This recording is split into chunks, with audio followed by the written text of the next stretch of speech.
бывшей бригадой турбинного бурения Асрета Давлетханова встретился председатель Совета министров Дагестана Салам Айдинбеков.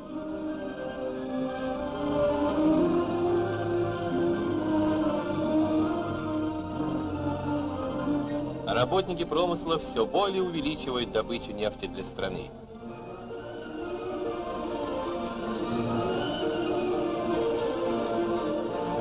Вышки строят непрерывно. Готовые фермы подвозятся на эстакады. Наращивается пути к будущим скважинам.